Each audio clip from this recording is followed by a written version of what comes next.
오늘 이 시간에는 에베소서 강의 38번째 시간 목적과 방향성이라고 하는 주제로 말씀을 배우도록 하겠습니다. 우리 신체의 부위가 각각 다를지라도 목적은 하나죠. 그렇죠? 우리의 모든 신체가 기능이 다 달라요. 구조도 다 다릅니다. 그러나 딱 하나입니다. 생명을 보존하고 건강하게 유지하여 우리를 창조하신 창조주 하나님께서 만드신 목적대로 살도록 우리의 모든 신체들은 순종하고 움직이고 활동하고 있는 것입니다. 우리 예수 그리스도의 사람들을 교회로 이렇게 표현하셨잖아요. 바울 사도가 지금 우리 모두는 그리스도의 한 몸이다라고 하는 이러한 교회론을 계속해서 가르치고 있는데, 그건 유대인이나 이방인이나 자유자나 종이나 노예나 상관없이 예수 그리스도 안에서 구속함을 입은 우리 모두는 한 몸이라는 사실이에요. 그러면 우리가 이렇게 그리스도의 한 몸으로 부르심을 받은 그 목적이 무엇인가? 그렇다면 이렇게 생명을 얻은 우리들은 어떠한 방향을 향하여 살아가야 하는가? 힘들고 어려운 순간이 우리에게 닥칠지라도 어떠한 방향성을 가지고 살아가야 하는가라고 하는 것, 이것을 명확하게 밝혀주었죠. 에베소서 2장 10절의 말씀입니다. 우리는 그가 만드신 바라. 동의하시죠? 네, 저와 여러분들은 하나님이 만드신 매우 소중한 존재들이에요. 그리스도 예수 안에서 선한 일을 위하여 지으심을 받은 자니 이 일은 하나님이 전에 예비하사 우리로 그 가운데서 행하게 하려 하심이니라. 네, 선한 일을 위하여 지으심을 받았다는 사실이에요. 뿐만 아니라 이 일은, 이렇게 선하신 일을 위하여 우리가 지으심을 받았는데, 이 일은 하나님이 전에 예비하사, 언제죠? 세상이 창조되기 전부터 예비하시고, 그러니까 친히 계획하시고 준비하시고, 이 모든 일을 사람에 의하여 무엇 하나 덧대는 것 없이, 사람이 무엇을 어느 것 하나 보탤 것이 없이 완벽하게 하나님이 친히 하셨다는 그런 말씀입니다. 그래서 이렇게 하나님이 전에 예배하사 우리로 그 가운데서 이 은혜를 입은 저와 여러분들이, 예수 그리스도의 사람들이 예수 그리스도 안에서 선한 역사를 위하여 행하도록 이렇게 하나님이 우리를 창조하셨다. 그래서 교회 안에 있는 여러 구성원들이 그 목적을 가지고 함께 나아가야 한다.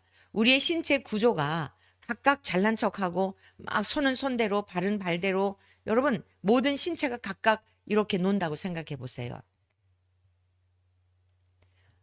태어날 때부터 좀 이렇게 어려운 신체를 가지고 태어난 분들이 계신데 굉장히 그 삶이 힘들잖아요. 혼자 이 식사하는 것도 힘들고, 뭐 물론 이렇게 생리적인 현상도 그러하고, 가끔씩 그런 이제 장애를 가지고 태어난 분들이 계신데, 그럼에도 불구하고 그 힘든 중에도 살아내는 그런 분들 보면 해맑게 웃으며 주어진 삶을 또 기쁨으로 받아들이는 그런 분들을 보면 정말 존경스럽죠. 우리는 건강한 신체를 가지고서도 불평하고 원망하고, 네. 그래서 이 땅에 있는 모든 피조물들은 다 각각 주어진 삶의 위치에서 하나님의 이름을 높여드릴 충분한 이유가 있고, 피차에 주고받으며 때로는 교훈을 얻기도 하고, 때로는 우리 자신을 돌아보며 하나님과 나와의 관계를 돌아보며 회개케 하는 이런 일들을 우리가 주변에서도 얼마든지 교훈 얻을 수 있는 것입니다. 이제 오늘 교회 안에는 첫 번째 우리가 살펴볼 말씀은요, 각양 다른 직분이 있다는 사실이에요. 이미 바울 사도는 4장 7절의 말씀을 통하여 이렇게 기록하였죠.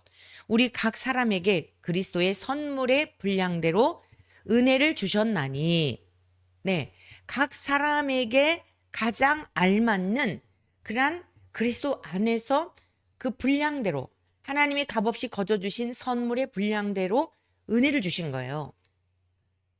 저와 여러분들은 그러면서 이 4장 11절에서 어떤 말씀을 하고 있냐면, 저와 여러분들이 기억해야 될 게 뭐냐면, 교회 안에 여러 가지 직책들이 있는데요. 4장 11절의 말씀을 살펴보겠습니다. 그가 어떤 사람은 사도로, 어떤 사람은 선지자로, 어떤 사람은 복음 전하는 자로, 어떤 사람은 목사와 교사로 삼으셨으니, 그뿐만이 아니죠. 이제 대표적으로 그 대표성을 가진 사도라든가 선지자라든가 복음 전도자라든가 목사라든가 교사라든가 이러한 직분에 대한 것을 언급하고 있지만, 이러한 분들만 있는 건 아니잖아요. 우리 신체가 머리도 있고 입의 역할도 하고 수족도 붙어 있고 여러 가지가 다 각각 기능을 담당함으로 건강한 신체를 이루고 있듯이, 교회 안에도 보이지 않게 구석구석에서 수고하는 많은 손길들을 인하여 하나님 앞에 온전한 예배를 드리게 되고, 주의 종들은 말씀을 선포를 통하여 하나님의 뜻이 무엇인지를 드러내고 하는 이러한 일들을 하는 거죠. 교회 안에도 여기 지금 기록되어 있는 말씀 외에도 많은 그런 직분들이 있는 것을 볼 수 있어요. 초대교회 7 집사를 세웠던 그러한 이유와 목적도 무엇이었죠? 사도들이 말씀을 전하는 일과 기도하는 일과 가르치는 일을 전무하기 위하여 그 외에 봉사와 구제하는 일, 또 그 모임 공동체를 섬기기 위한 이런 일꾼들을 세우기 위해서 초대교회 7 집사를 세우게 되었던 그 교회의 집사 제도에 대한 효시를 우리가 사도행전에서도 볼 수 있는 것입니다. 자, 여기서 우리가 사도라는 이 직책을 한번 살펴보겠는데요. 예수님께서 이 땅에 계실 때에 그 제자들을 부르셨죠. 그냥 평범한 우리네처럼 평범한 사람들이었어요. 뭐 어부도 있었고 세리도 있었고, 요한이나 야고보 같은 경우에는 조금 유복한 집에 태어난 그런 사람들이죠. 세베대의 아들 야고보와 요한 이렇게 등장하는데, 세베대는 어업을 하는 그런 분이었죠. 그러니까 베드로 같은 경우에는 어부였고, 어부와 어업은 다르죠. 어업을 하는 분은 사업적으로 이제 부리는 많은 또 어부가 있기 때문에 생계에 있어서는 상당한 차이가 있는 것이죠. 사주이고 베드로는 세베대는 사주이고 베드로는 일용직과 같은, 요즘으로 말한다면 이제 그런 지위에 있었던 사람들이죠. 그런데 예수님께서는 주님 마음에 원하는 대로 제자들을 부르셨어요. 그리고 그들에게 직접 보여주시고 가르쳐 주시고 말씀이 육신이 되신 주님을 통하여 하나님을 경험하도록 많은 일들을 친히 제자들 앞에서 행하셨던 거죠. 그리고 우리 주님께서 이제 지상의 사역을 다 완수하신 다음에 하늘로 승천하신 후에 약속하신 성령님을 보내주신 후 그 성령의 충만함을 입어서 그들이 나아가 예수님께서 하셨던 사역들을 감당하게 되죠. 사도라고 하는 것은 보냄을 받은 자라고 하는 그러한 뜻이죠. 그리고 기적을 행하는 자, 주님께서 행하셨던 그러한 기적들을 행하는 그러한 사역들을 하게 되었는데, 그래서 주님이 가시고 난 다음에 성령님의 충만하심의 은혜를 힘입어 세상 가운데서 주님이 하셨던 사역을 감당하는 이 직위가 바로 사도라는 칭호로 그렇게 사역들을 했던 것입니다. 예수님께서는 일찍이 유언 설교를 통하여 예수님이 가시고 난 다음에 제자들이 감당하게 될 사역에 대하여 이미 다 예고해 놓으셨는데요. 그 말씀대로 성취를 하신 것입니다. 요한복음 14장 12절의 말씀입니다. 나를 믿는 자는 내가 하는 일을 그도 할 것이요 또한 그보다 큰 일도 하리니 이는 내가 아버지께로 감이라. 예수님을 믿는 자는 예수님이 하셨던 일을 그 예수님을 믿는 사람도 한다는 것입니다. 그뿐만이 아니라 그보다 큰 일도 한다는 거예요. 예수님이 행하신 일보다 큰 일이라는 것이 무엇일까요? 다양한 해석을 할 수 있겠지만, 여러분, 예수님이 행하신 일보다 더 큰 일을 행할 수 있는 건 사실 없어요. 예수님은 죽은 지 나흘이 되는 나사로를 살리셨잖아요. 죽은 지 나흘이나 되는, 살 수 있는 소망이 전혀 없는 그런 상태의 사람을 살리는 것은 이 세상 어느 누구도 할 수 있는 일이 아닙니다. 예수 그리스도보다 더한 일을 할 수 있는 존재는 사실상 없어요. 그런데 우리 주님이 한번 말씀하신 것은 진리이고 사실이고 그대로 되어지거든요. 괜히 예수님께서 뻥튀기 하셔가지고 제자들의 마음을 붕뜨게 하려고 이런 말씀 그런 하실 분이 아니에요. 진실 자체이시기 때문에. 그러면 여기서 그보다 큰 일도 하겠다고 하시는 이 말씀, 예수님이 하신 일보다 큰 일도 하겠다고 하는 이 말씀 무엇일까요? 저는 이 말씀을 종종 묵상할 때마다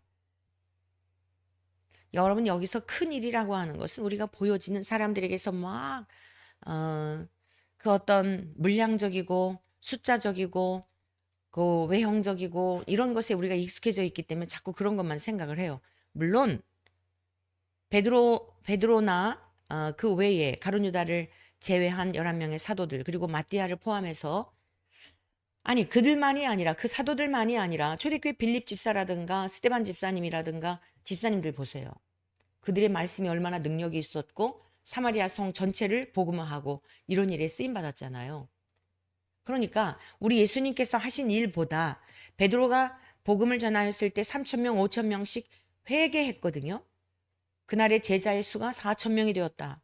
여러분 이러한 일들을 보게 되면 분명 우리가 이제 익숙해져 있는 숫자적인 것, 겉에 보여지는 것 이런 거 보면은 아 진짜 예수님보다 큰 일을 하셨네. 예수님은 고작 12명의 제자를 삼으셨는데 그중에 한 명은 또 예수님을 배신하였던 배신자 아니었어? 근데 베드로가 설교하였을 때 3,000명, 5,000명씩 회개하고 세례를 받고 와 진짜 주님보다 큰 일을 하셨네 라고 할 수도 있어요. 자, 이 시대는 어떻죠?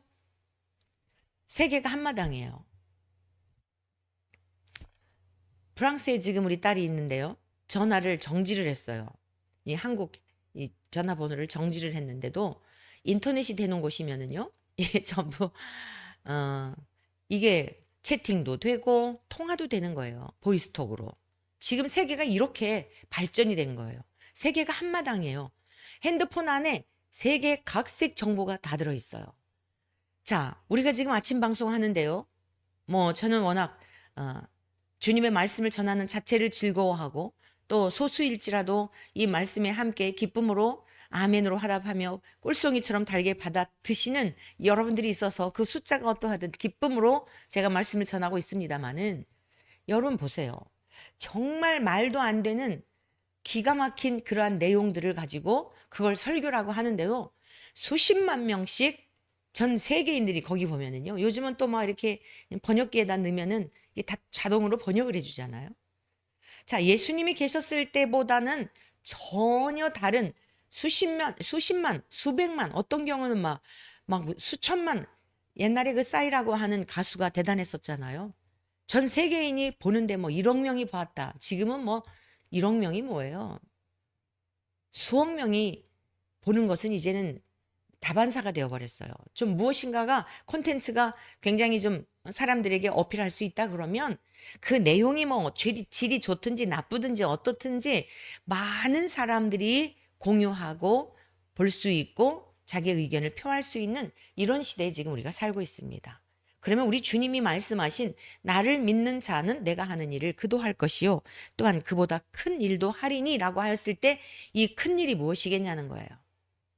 제가 깨닫게 된 바는 죽음입니다. 여러분 우리 인생은요. 가장 힘든 게 뭐냐면 자기 죽음이에요. 내 의가 죽는 것, 내 고집이 죽는 것, 내가 옳다 하는 바를 말씀에 쳐서 복종시켜 내 말이 방망이 같지 아니하냐 불 같지 아니하냐 예레미야 선지자가 증거하였죠. 방망이 같은 하나님의 말씀에 우리가 우리의 자아를 깨트려 부수고 우리의 의롭다고 생각하는 우리의 의를 깨트려 부수는 거 부모도 못해요. 여러분 아내가 남편을 고치려 하고 남편이 아내를 고치려 하잖아요. 빨리 포기하세요.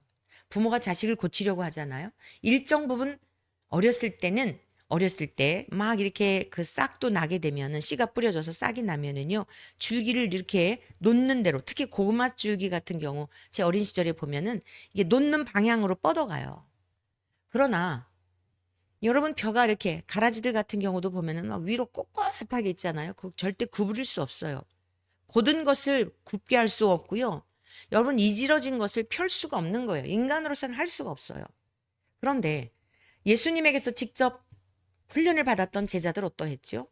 자기가 옳다 하는 바 성령님이 임하시기 전까지 옳다 하는 바를 그들이 꺾었나요? 꺾지 못했어요.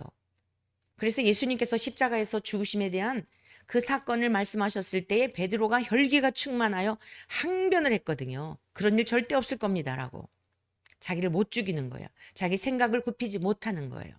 예수님은 어떤 분이시죠? 하나님과 동질이세요. 하나님과 본체이세요. 그런데 그리 아니하셔도 되는 예수님이 죽음을 맞이하신 거예요. 죄가 전혀 없는 분인데 죽음을 맞이하신 거예요. 죄인인 우리들이 죽는 거 절대로 못해요. 은혜가 아니면 할 수 없는 거예요. 성령의 권능이 아니면 할 수 없는 것이지요. 그런데 이제 성령님이 오시게 되면 능히 우리가 나를 죽이는 일, 나의 의를 십자가에 못 박는 일, 나의 교만, 세상에 대한 열망, 중독에 빠져 있는 것, 사람이 고쳐줄 수 없는 그러한 것들을 능히 고칠 수 있는 이러한 능력을 하나님께서 예수 그리스도의 이름으로 성령의 권능을 통하여 우리에게 행하여 주시기 때문에 죄인인 우리들이 할 수 없는 그것 능히 할 수 있다는 약속의 말씀인 것입니다. 그리고 오늘 말씀을 전하는 저 자신이나 여러분들도 증인이 아니에요? 아직 온전하지는 않지만 저와 여러분들이 예수 그리스도의 십자가와 함께 죽었고 십자가와 함께 부활에 참여한 자가 되었기 때문에 많이 달라지지 않았나요? 아직 100%는 아니지만 순금과 같은 상태는 아니지만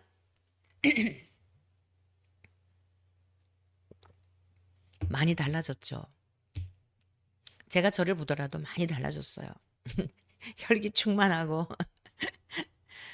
많이 달라졌어요. 내 힘으로 달라진 게 아니라 주님이 그렇게 바꿔 가시는 것입니다. 자, 그러면은 여기서 이제 우리가 선지자의 역할에 대해서 한번 보시겠습니다. 선지자는요, 하나님의 말씀을 전하는 자요, 가르치는 사역을 하는 자들입니다. 성령의 감동하심으로 미래에 되어질 일들을 예언하기도 했습니다. 사도들에게는요, 선지자의 그러한 사역도 감당했던 것을 볼 수 있어요. 베드로 같은 경우 여러분 성령의 충만함을 입게 되니까 아나니아와 삽비라가요, 초대교회에 대부흥이 일어났죠. 그 부흥은 지금 이 시대의 부흥과 같은 게 아니에요. 철저하게 자기 자신들이 죄인인 것을 고백하고 세례를 받고 자기들의 모든 소유를 사도들 발 앞에 갖다 주어 교회 안에 가난한 자도 부한 자도 없는 이후에 우리가 천국에서 살게 될 그 모형적인 삶을 경험했어요. 이례적으로. 그 사도행전 2장에서 보면. 자, 그러면서 2장, 3장 이렇게 계속 진행되면서 놀라운 역사들이 나타나죠. 오순절에서의 그 설교, 베드로의 설교 얼마나 능력이 있었습니까? 그 설교를 듣고 사람들이 막 찔림을 받죠. 3장으로 넘어가면서 베드로가 안진뱅이를 일으키잖아요. 어제도 있었던 안진뱅이에요. 근데 오늘 그에게 있는 믿음, 구원받을 만한 믿음이 있는 게 보여지는 거예요. 벌떡 일어났죠. 자, 막 이런 역사들이 일어나는 거예요. 그리고 성도들이 자기들이 가지고 있는 재산들을 갖다가 사도들에게 갖다 바쳐서 교회 안에 구제하게 되고 가난한 자, 부한 자가 없이 차별이 없이 정말 하나됨의 모습. 그게 온전한 교회의 모습이었죠. 자, 이런 역사가 일어났는데 아나니아와 삽비라 이 부부도요, 가지고 있었던 소유를 가만히 갖고 있을 수가 없어. 그들도 이제 자기들의 소유를 팔게 되죠. 그런데 어느 일정 부분을 감추어 두었어요. 베드로에게 가져왔습니다.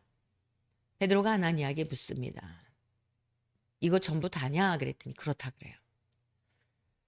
내 속에 악독이 가득하여 성령을 속이고. 여러분, 왜 아나니아와 삽비라가 죽었느냐 하면 즉사했거든요. 성령을 속였기 때문이에요. 오늘 저와 여러분들이 성령 하나님은 2000년 전 이 땅에 오셨던, 육체를 입고 오셨던 우리 주 예수 그리스도와 동일한 인격이신 것을 늘 인식하며 살아야 합니다. 보이지 않는 것을 우리는 가볍게 여겨요. 사람이 그곳에 없으면 뒷담화를 해요. 그러나 그리스도인들의 삶은 그 사람이 있든지 없든지 그 앞에서 할 수 있는 말을 하는 훈련을 해야 합니다. 자, 이것이 우리의 신앙의 훈련이에요. 성령님은 보이시지 않지만 늘상 우리와 함께 하세요. 또 하나님의 구원받은 백성들, 하나님의 자녀된 우리들을 위하여 하나님께서는 천사들을 붙여주셨어요. 천사들이 날마다 보고를 합니다. 우리들의 일상에 대하여 어떤 일들이 있었는지 보고를 하며 하늘나라 행위록에 기록을 하고 있어요. 하나님께서 우리들의 모든 삶을 알고 계시는데 특별히 내주하시는 성령님을 통해 다 감찰하고 계세요. 그러니까 하나님 없는 것처럼 일상에서 살다가 주일날 와서 경건한 척하고 드리는 예배, 그 예배 어떻게 하나님이 거룩하신 분이 받을 수 있겠습니까? 선지자들은요, 미래를 내다보았고 그 속에 있는 것들을 꿰뚫어 보았어요. 베드로나 사도 요한이나, 사도 요한은 요한계시록을 통하여 장차 될 일에 대한 것을 기록하였지 않습니까? 그래서 아나니아와 삽비라가 그들 마음속에 있는 탐욕과 탐심을 꿰뚫어 본 거예요. 베드로가 성령님의 능력으로 말미암아, 베드로의 능력이 아니죠. 성령께서 마음 눈을 밝히시고 지혜와 계시의 영을 허락하여 주시니까 이들 속에 어떤 의도를 가지고 이것을 가져왔는지, 남들이 다 하는데 안 할 수가 없었던 거죠. 타인을 의식하는 거예요. 이 심중에 하나님이 우선이지 않았던 것이에요. 여러분, 별거 아닌 것 같지만 매우 중요한 겁니다. 우리가 그리스도인이라고 하는 것은 우리의 삶의 전부가 하나님과 함께 연합이 되어서 하나님으로 말미암아 사는 자가 되었다는 것을 잊으시면 안 되는 것입니다. 자, 그래서 이 교회 안에 있는 이 초대교회의 사도들은 이 선지자의 역할도 감당하였었다. 그리고 장차 될 일에 대하여 이러한 것들을 증거하였다. 또 서신으로 남기기도 하였다. 그래서 그 신약에서는 대표적으로 사도 요한계시록에 대한 말씀들을 제가 이제 소개하여 드렸습니다. 그러면 두 번째 우리가 살펴볼 것은 직분의 역할입니다. 교회에서 직분을 이 교회에서 목회자를 통하여 직분을 주잖아요. 목회자를 통하여 주는 것이지 하나님께서 세우시는 거예요. 오늘날 너무 교회의 직분이, 이 성직이 참 돈 주고 매매하는 지경에 이르는 상황이 되었어요.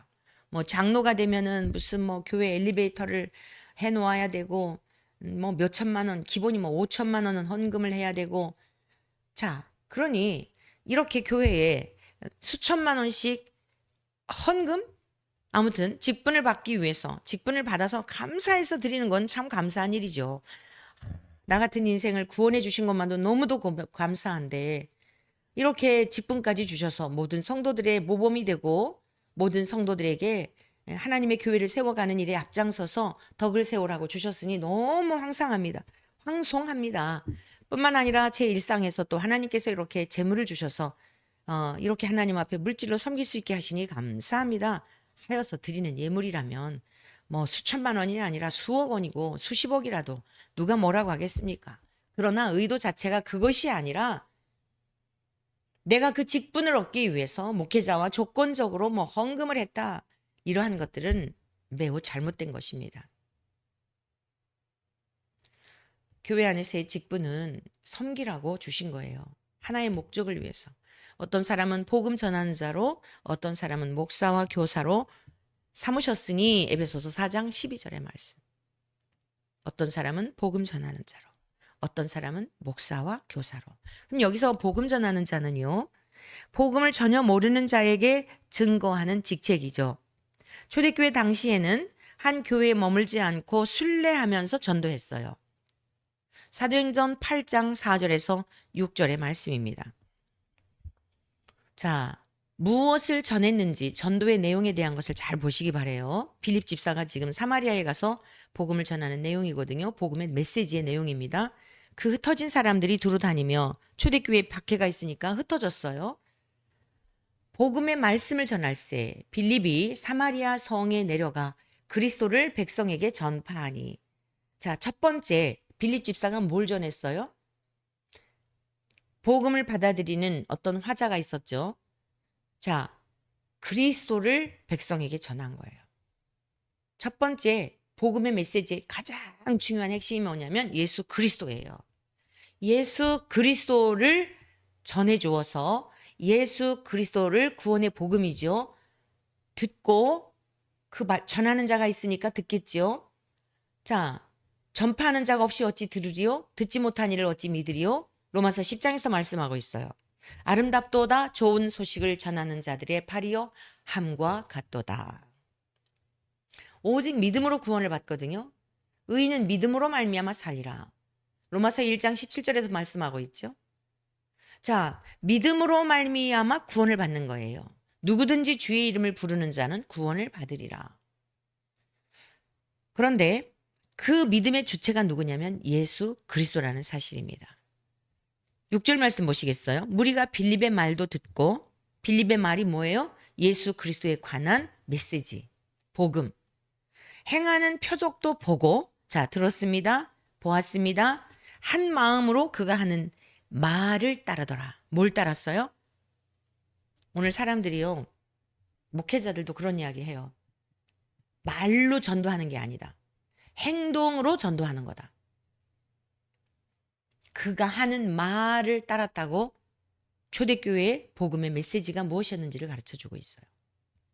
여러분, 우리가 착한 행실을 통한 몇 명을 구원할 것 같아요? 저는 그런 분들에게 묻고 싶더라고요. 그러면 그것을 그렇게 알고 있는데 착한 행실을 통하여 몇 명이나 전도하였습니까? 우리는 착한 구석이 없습니다. 믿음이 있는데도 어떤 상황이 되면 바닥을 보이는 게 우리들이에요. 은혜로 구원받은 거예요. 은혜로. 은혜로 구원을 받았고요. 이것은 하나님에게서 주신 선물이에요. 하나님이 값없이 공짜로 주신 선물.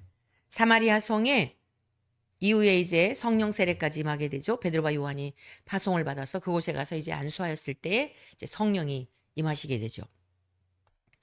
복음의 메시지, 예수 그리스도를 들려주어서 우리의 행동은 다 있게 돼 있어요. 그러나 예수 그리스도는 생명이시기 때문에 그때는 받아들이지 않았어도 그가 죽음 앞에서든지 인생의 고난 속에서든지 예수 그리스도에 관한 말씀을 들었다면 하나님이 또한 택하신 백성이고 구원을 주시기로 작정된 자라면 어느 순간 그 말씀이 생각나는 거예요. 옛날에 저희 교회 나오시던 분이 고등학교 때 미션 스쿨을 다니셨는데 아주 본인 말로 말하면은 뺀질이었다 그래요. 채플 시간에도 장난하고 또 이제 결혼해가지고 전도하러 전도자가 오면은 교회 다녀요 뭐 이렇게 말하고 어떤 경우에는 나 불교 다녀요 뭐 이렇게 말하고 온갖 말로 그랬대요. 그런데 결혼하고 나서 신혼 초에 이분이 신장이 문제가 생긴 거예요. 그래서 신장에 문제가 생겨서 어느 날 거울을 보는데 얼굴이 노랗더래요. 20대 때. 너무 절망을 느낀 거예요. 그런데 고등학교 다닐 때 채플 시간에 들었던 말씀이 생각나더래요. 예수님께서 중풍병자도 고치셨다. 문둥병자도 고치셨다. 채플 시간에 목사님이 전해주었던 그 말씀이 생각나면서 중풍병자도 고쳐주시는 예수님이라면 내 이 신장에 문제가 있는 거 고쳐주시지 않을까? 라는 믿음이 생겨서 교회를 나가게 되었다는 거예요. 그리고 나중에 이제 그 신장염이 신부전증으로 해가지고 굉장히 상태가 목숨까지도 위협받는 지경이었는데 전적인 하나님의 은혜로 기적적으로 그분이 치유가 되었어요. 치유가 되온 후에 한쪽에는 신장이 다 부식이 돼서 이제 망가졌고 한쪽을 가지고 살았는데요. 한 30여 년의 세월이 흐르고 난 다음에 나중에 이제 그 암이 발병이 되어 갖고 병원에서 검사를 하는 과정에 신장도 찍게 됐대요. 그런데 보니까 그 부식이 돼서 다 없어졌던 신장의 70%가 살아나 있더라는 거예요. 그래서 참 하나님의 신비가 너무 놀랍잖아요. 의사도 있을 수 없는 일이라고 믿어지지 않는다고 놀라워했다는 이야기를 들은 적이 있습니다. 여러분, 복음의 메시지는 우리가 무슨 행실을 통해서 뭘 잘 보여서 뭘 해서 사실 그거는요 그걸로 끝나요. 고맙다, 참 감사하다, 나 같은 사람에게 뭔데 이렇게 그랬을까 이러죠. 그런데 예수 그리스도는 생명이시고 복음이시고 능력이기 때문에 수십 년의 세월이 흘러도 들었던 말씀이 생각나는 거예요. 빌립 집사가 전했던 것은 그리고 그 사마리아 성의 사람들이 믿었던 것은 그가 하는 말을 따르더라. 그 말이 뭐였다고요? 그리스도를 백성에게 전파했다. 예수님의 말씀, 말씀이 육신이 되신 예수 그리스도. 그것이 곧 생명을 살리는 능력이 된다. 자, 사도행전 8장 12절의 말씀입니다. 빌립이 하나님 나라와 그 다음에 두 번째 우리가 기억해야 될 복음의 메시지가 뭐예요? 하나님 나라에 관한 이야기예요. 성경 전체의 주제가 하나님 나라 예수 그리스도라고 말씀드렸죠. 하나님이 창세기부터 요한계시록까지 기록된 말씀을 통해 우리에게 무엇을 주시려 하는가? 예수님이 왜 이 세상에 오셨는가? 하나님 나라를 주시려는 거예요. 하나님이 통치하시는 나라, 완전한 나라, 죄와 슬픔이 없는 나라, 질병이 없는 나라, 이별이 없는 나라, 두려움과 불안과 근심, 할래야 할 수 없는 나라, 죽음이 없는 나라, 이별이 없는 나라, 영원토록 찬송과 기쁨과 감격 속에 우리가 그토록 소망하는 완전한 만족, 완전한 행복, 완전한 기쁨, 그 나라를 주시려고 예수님이 오셨던 거예요. 그 나라에 들어가려면 예수 그리스도의 이름을 믿어야 하는 거예요. 그래서 빌립이 전한 말씀의 내용이 뭐였어요? 예수 그리스도의 이름에 관하여 전도함을 그들이 믿고 남녀가 다 세례를 받으니 예수 그리스도의 이름에 관하여 전도했다는 거예요. 자, 정리합니다. 예수 그리스도를 백성에게 전파했습니다. 복음적 메시지입니다. 핵심적인 거 하나님 나라를 전파하였습니다. 예수 그리스도의 이름, 그 이름에 관하여 전한 것입니다. 예수 그리스도의 이름이 어떤 의미가 있는지 잘 아시겠지만 마태복음 1장 21절의 말씀을 살펴봅니다. 아들을 낳으리니 이름을 예수라 하라. 이는 그가 자기 백성을 그들의 죄에서 구원할 자이심이라. 여러분, 예수 그리스도의 이름은 구원자라는 뜻이에요. 자기 백성을 그들의 죄에서, 우리들의 죄에서 깨끗이 용서해 주실 수 있는 분이다라고 하는 것이 예수 그리스도의 이름의 의미, 우리가 예수님을 믿습니다 라고 하는 게 저희 죄를 사하여 주시는 권세가 있는 분임을 믿습니다 라는 뜻이라고요. 근데 사람들이 이거 모르잖아요. 이걸 가르쳐 줘야 되는 거예요. 모르기 때문에 가르쳐 줘야 하는 것입니다. 어제 사실 이제 우리 딸 얘기 잠깐 드렸잖아요. 그런데 알고 보니까 쿠바에 계신 선교사님을 통해서 알고 보니까 비행기를 그냥 타도 되는 거였대요. 그리고 이제 쿠바에서 내려가지고 거기서 비자를 조금 돈을 좀 더 주기는 하지만 이쪽에서는 한 20불이면 되는데 그쪽에 가면 한 120불 정도를 줘야 된대요. 그런데 어찌되었건 타면 그쪽에서 이렇게 이제 구입하는 방법이 있는데 직원이 몰랐던 거예요. 그리고서는 뭐라고 얘기를 하냐면 절대 안 된다. 안 되는 건 안 된다. 이 비자를 갖고 타지 않으면 입국할 수도 없고 그다음에 쿠바하고 프랑스하고의 국가 간에 문제가 생긴다. 너 때문에 문제가 생기는 거야. 이게 엄포를 놓으니까 어떻게 그랬겠습니까? 사실 제가 그런 생각을 했거든요. 무조건 태워달라고 해라. 내가 쿠바에까지 갔다가 다시 돌아오는 일이 있더라도 내가 당신들에게 책임을 묻지 않을 테니 내가 책임을 질 테니 일단 태워만 다오. 그렇게 얘기를 하려고 하는데 아무튼 이 사람들은 절대 안 된다고. 나중에 알고 보니까 시원치 않은 직원이었던 거예요. 잘 몰랐던 거예요. 여러 가지 문제들. 그가 안내한 것들이 너무나 많은 부분들이 오류가 있었던 거예요. 여러분, 한 나라에 입국하기 위해서도 어설픈 직원이 안내를 하니까 한 사람의 인생이 며칠 동안 여러 가지 체류비가 이제 들어갈 테고 일정의 변경이 있고 물론 다 하나님을 사랑하는 자들에게 합력해서 선을 이루어요. 하나님의 뜻이 있다고 믿어집니다. 그런데 여러분 하다못해 비행장에서 일하는 직원일지라도 정확한 정보를 알지 못하고 안내를 하니까 고생을 시키는 거예요. 천국길에 대하여는 오죽하겠습니까? 여러분. 정말 안타까운 게 뭐냐면 진리를 왜곡하고 오늘날 많은 교회들이요. 프로그램 중심으로 다 전락해버린 거예요. 그래서 많은 사람들이 교회에 몰려오게 되면 그것을 부응했다 그러고 세상에 제가 한동안 전철에서 이제 복음을 전하고 다닐 때였거든요. 우리 노원구 각 지방 감리교회는 이런 게 잘 돼 있어요. 5월 달이 되면 각 지방에 이제 이렇게 연합으로 모여서 30에서 35교회 정도 그 관내에 있는 감리교회들이 연합으로 모여서 집회를 합니다. 5월에는 감리교회 창시자인 요한 웨슬레 목사님의 회심 기념일이 있는데요.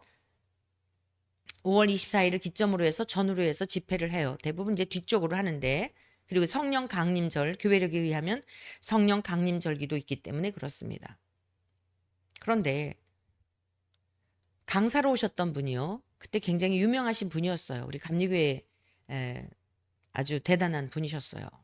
근데 그분이 뭐라고 말씀하시냐면, 지난주에 교회에 초청잔치를 했대요. 새신자 초청잔치를 했는데 9,000명이 등록을 했다는 거예요. 제가 그 말씀을 듣는데요. 너무 기가 막히더라고. 그래서 그 잔치를 하고 났을 때에 100명 전도한 사람, 1, 2, 3등 이렇게 다 이제 순위를 정해갖고요. 숫자에 따라서.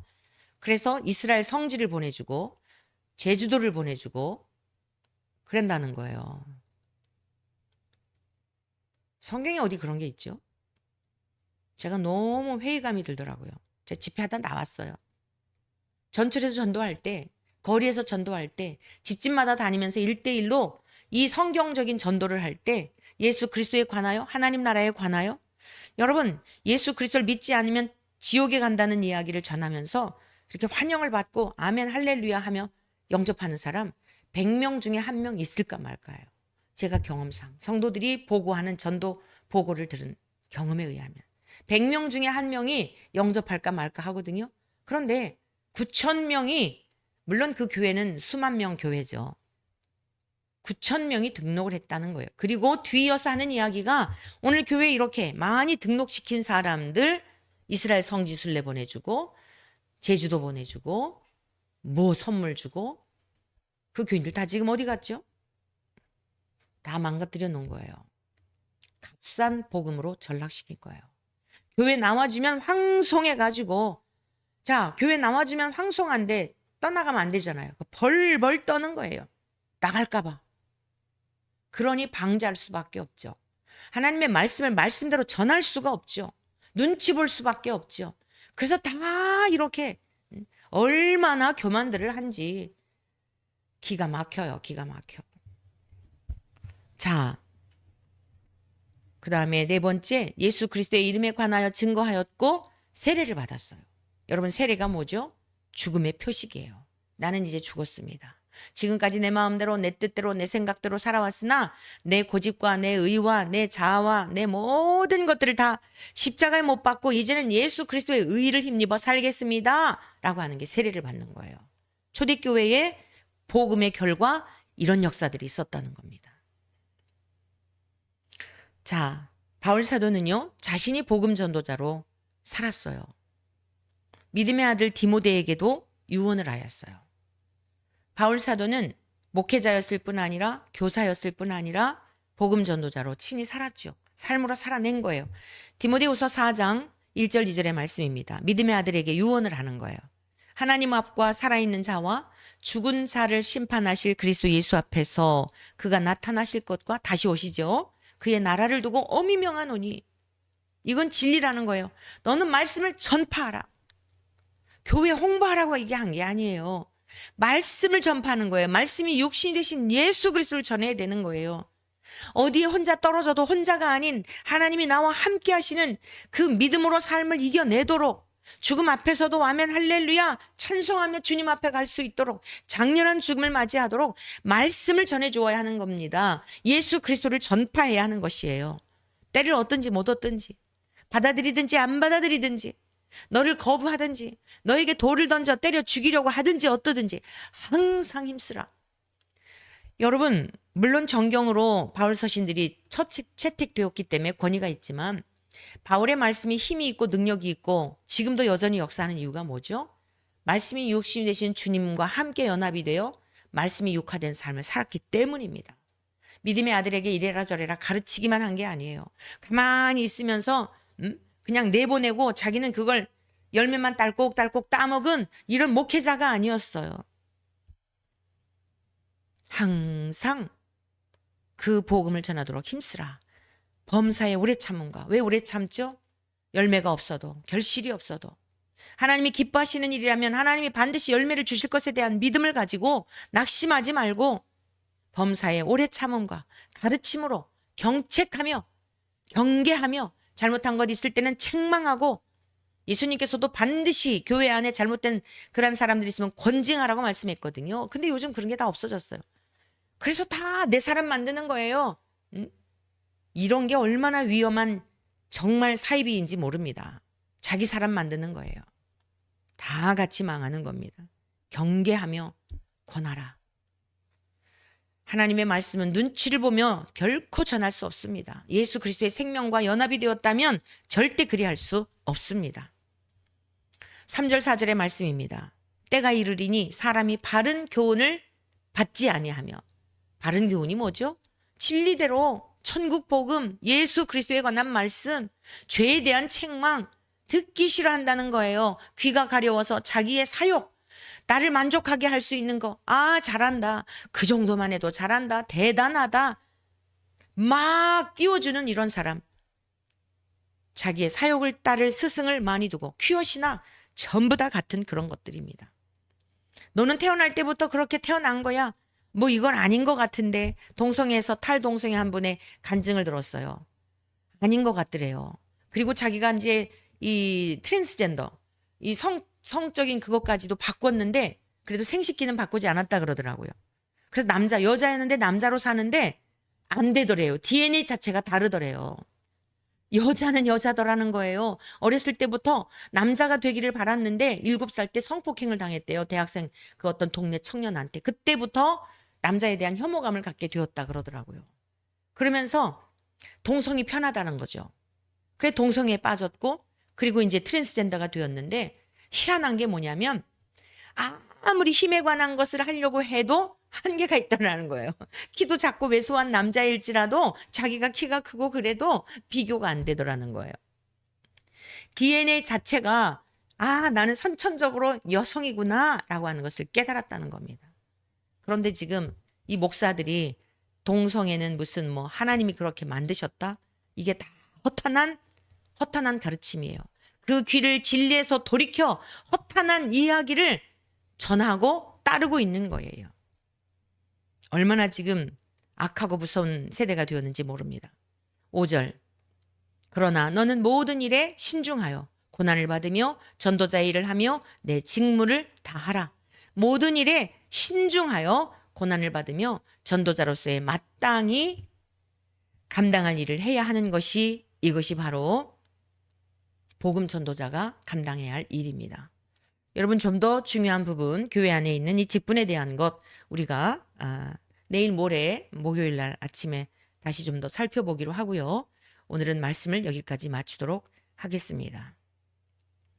저와 여러분들 착각하면 안 되는 게 있어요. 전도는 특별한 사람만 하는 거야. 나는 말주변도 없어. 나는 은사가 그게 아니야. 여러분, 여기 속으면 안 됩니다. 우리 안에 예수 그리스도의 생명이 있으면, 예수 그리스도를 통하여 구원을 받았으면 전하지 않고는 못 견디는 마음이 당연한 것이에요. 오늘 저와 여러분들에게 진리의 성령님께서 이 마음을 부어주셔서 우리의 남은 여생, 온 천하보다 귀중한 생명을 살리는 일에 우리에게 맡겨주신 이 직임을 잘 감당할 수 있는 복음 전도자로서의 삶을 구원받았다면 모두에게 주시는 직분인데, 이 삶을 능히 살아내는 우리 모두가 되시고 교회 안에 참된 진리가 선포되는 교회가 되도록 위하여 함께 기도하면 참 좋겠습니다. 고맙습니다.